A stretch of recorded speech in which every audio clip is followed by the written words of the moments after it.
اگر دو چادریں آپس میں جوڑ کر سی کر بڑی چادر کر لی گئی ہو اور اس کو احرام میں بنا لیا گیا ہو تو یہ کوئی حرج کی بات نہیں ہے، یہ سلائی جائز ہے۔ نقاب نقب سے ہے، نقب کا معنی جو عورتیں دیکھنے کے لیے ایک کپڑا ایسا ہوتا ہے جس میں سوراخ ہوتا ہے تو وہ سوراخ والا کپڑا نقاب کہلاتا ہے۔ اور نیت کیا ہے؟ یا تو اردو میں کہہ دیں اے اللہ میں حج اور عمرے کی نیت کرتا ہوں، یا کہہ دیں چونکہ شروع میں اکثر لوگ صرف عمرہ کرتے ہیں تو عمرے کی نیت کرتا ہوں۔ لبیک اللہم لبیک لبیک لا شریک لک لبیک ان الحمد والنعمت لک والملک لا شریک لک۔ الحمدللہ رب العالمین والصلاة والسلام علی رسولہ الکریم وعلی آلہ وصحبہ اجمعین۔ اعوذ باللہ من الشیطان الرجیم، قال اللہ عز وجل وَلِلَّهِ عَلَى النَّاسِ حِجُّ الْبَيْتِ مَنِ اسْتَطَاعَ إِلَيْهِ سَبِيلًا۔ اللہ تبارک و تعالیٰ نے مسلمانوں پر استطاعت کے حساب سے حج فرض کیا ہے۔ حج اللہ تبارک و تعالیٰ کی عبادات میں سے ایک اہم عبادت ہے، اسلام کے ارکان میں سے ایک اہم رکن ہے، اور یہ صرف مکہ میں ہی ہو سکتا ہے اور کہیں نہیں ہو سکتا، اور مخصوص دنوں میں ہی ہو سکتا ہے، سارا سال نہیں ہو سکتا۔ تو میں مختصر طریقے سے اس کا کتاب و سنت کی روشنی میں اور اپنے تجربات کی روشنی میں طریقہ بیان کروں گا۔ اللہ تبارک و تعالی احسن طریقے سے بیان کرنے اور احسن طریقے سے عمل کرنے کی توفیق دے۔ سب سے پہلے احرام باندھا جاتا ہے، تو احرام مرد کا دو چادریں ہیں، ایک چادر کندھوں کے اوپر سے لپیٹ لی جاتی ہے اور ایک چادر دھوتی کی طرح پہن لی جاتی ہے۔ اس کو پہننے کا طریقہ وہ دیہاتیوں والا بھی درست ہے، اور کچھ لوگ اوپر بیلٹ لگا لیتے ہیں، یہ بھی درست ہے، لیکن احرام وہ قمیص اور شلوار کی طرح سلا ہوا نہیں ہوتا۔ یہ لفظ عام سننے میں ملتا ہے کہ جی ان سلا ہونا چاہیے۔ ان سلے کا معنی یہ ہے کہ وہ شلوار قمیص کی طرح سلا ہوا نہ ہو۔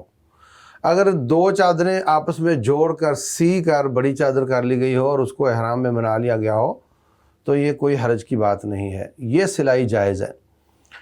دوسری بات یہ ہے کہ اس میں جو مرد کا احرام ہے دو چادریں، اس میں انڈر ویئر نہیں پہن سکتے، جرابیں، دستانے، بنیان، یہ سب جائز نہیں۔ البتہ اگر کسی شخص کو بیماری ہے، پیشاب نکلتا رہتا ہے، یا کسی عورت کو اس طرح کی کوئی تکلیف ہے تو وہ کوئی پیمپر وغیرہ پہن لے تو اس میں کوئی حرج کی بات نہیں ہے۔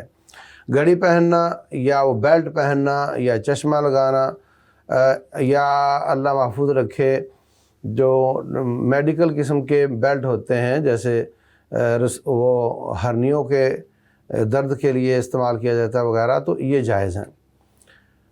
عورتوں کا احرام وہ سادہ کپڑے ہیں جو وہ روٹین میں پہنتی ہیں، وہ برقیلے نہ ہوں، وہ زیادہ خوبصورت نہ ہوں، اور اوپر سے وہ جو عبایا پہنا جاتا ہے وہی پہن لیں، اور اس میں نقاب پہننے سے منع کیا گیا ہے۔ نقاب کیا ہے؟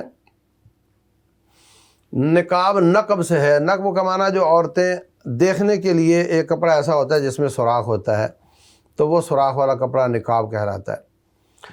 جو نیک عورتیں ہیں وہ روٹین میں ایک منہ پر کپڑا وہ گراتی ہیں جن میں دو سوراخ ہوتے ہیں، اور اس کے اوپر سے مزید ایک کپڑا گراتی ہیں جو آنکھوں کو بھی ڈھانپ لیتا ہے اور وہ تھوڑا باریک ہوتا ہے۔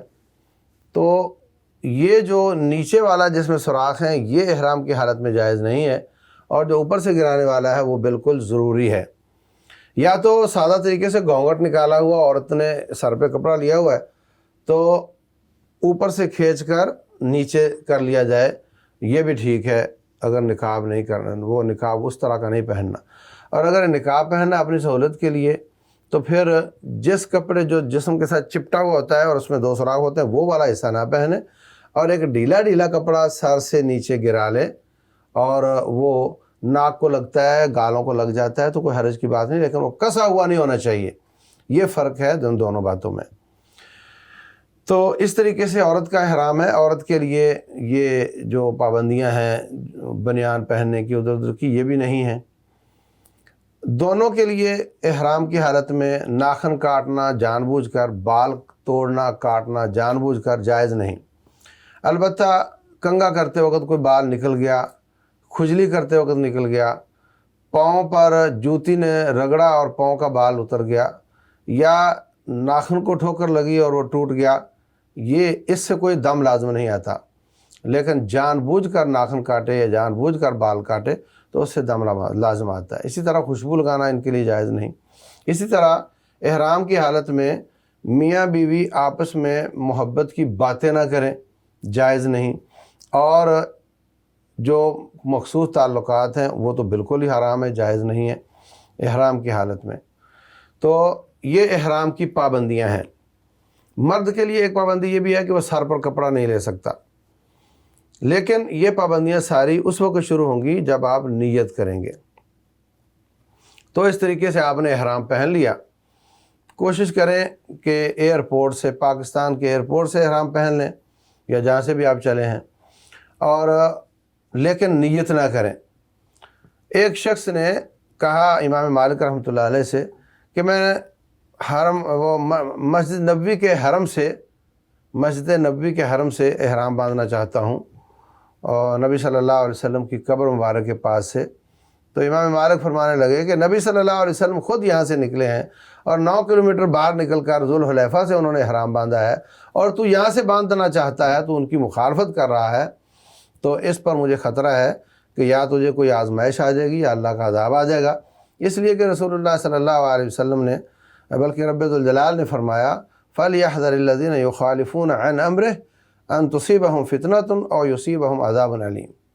تو اس لیے احرام پہن لیں، کوئی حرج نہیں، لیکن نیت وہاں جا کر کریں جہاں سے میقات شروع ہوتا ہے۔ تو آپ نے احرام پہن لیا، مرد نے، عورت نے، اب لبیک نہیں کہنا، نیت نہیں کرنی۔ آپ کا سفر شروع ہو گیا، جہاز پر آپ سفر پہ روانہ ہو گئے۔ جب جدہ سے 20 منٹ پہلے آپ ہوتے ہیں یا 25 منٹ پہلے، تو اس وقت وہ اعلان کرتے ہیں، ہر زبان میں اعلان کرتے ہیں، اردو میں، انگلش میں، عربی میں، کہ ابھی 3 منٹ 5 منٹ کے بعد ہم احرام وہ میقات کے پاس سے گزر رہے ہیں، تو آپ نیت کر لیں۔ تو اس وقت آپ گھڑی پر دیکھیں، جب انہوں نے 3 منٹ کہا تھا تو اس حساب سے 2.5 منٹ پہلے یا 2 منٹ پہلے آپ نیت کر لیں۔ اور نیت کیا ہے؟ یا تو اردو میں کہہ دیں اے اللہ میں حج اور عمرے کی نیت کرتا ہوں، یا کہہ دیں چونکہ شروع میں اکثر لوگ صرف عمرہ کرتے ہیں تو عمرے کی نیت کرتا ہوں، یا عربی میں کہہ دیں لبیک اللہم حجا و عمرۃ، یا لبیک اللہم حجا یا لبیک اللہم عمرۃ۔ یہ زبان سے نیت کرنا باقی عبادات میں مسنون نہیں ہے، حج اور عمرے میں مسنون ہے، ثابت ہے۔ تو آپ نے جب نیت کر لی تو اب آپ نے لبیک اللہم لبیک، لبیک لا شریک لک لبیک، ان الحمد والنعمت لک والملک لا شریک لک، یہ دعا پڑھتے چلے جانا ہے۔ اونچی آواز سے پڑھنا ہے مردوں نے، عورتیں آہستہ آواز سے پڑھیں، اور جتنا زیادہ پڑھیں اتنا بہتر ہے۔ تو اب آپ جدہ اتر گئے، وہاں سے ایئرپورٹ سے نکل آئے، وہاں سے آپ کو وہ لے کر آپ کے ہاسٹل میں مکہ میں لے جائیں گے، ہوٹل میں۔ تو وہاں پر اب آپ دیکھیں، اگر تو آپ تھکے ہوئے ہیں، حالت خراب ہے، وہ کہہ رہے ہیں جی عمرے پہ جانا ہے، تو آپ منع کر دیں، آپ آرام کریں، سو جائیں، سر پر جان بوجھ کر کپڑا نہ لیں، اگر سوتے میں آ جاتا ہے تو اللہ معاف کر دے گا۔ نہا لیں مگر خوشبو والا صابن استعمال نہ کریں، اور جان بوجھ کر بال توڑنے کی کوشش نہ کریں۔ آپ کا احرام گندا ہو چکا ہے، اسی کو دھو کر پہن لیں یا احرام تبدیل کر لیں، یہ سب شکلیں جائز ہیں، مگر خوشبو سے بچیں اور جو پابندیاں ہیں ان کا احترام کریں۔ جب آپ بالکل فریش ہو جائیں، اب آپ حرم پاک میں جائیں اور عمرہ شروع کریں۔ تو انشاءاللہ اگلے سبق میں ہم پڑھیں گے کہ عمرہ کیسے کرتے ہیں۔ تو اللہ تبارک و تعالی ہم سب کی عبادات کو قبول فرمائے۔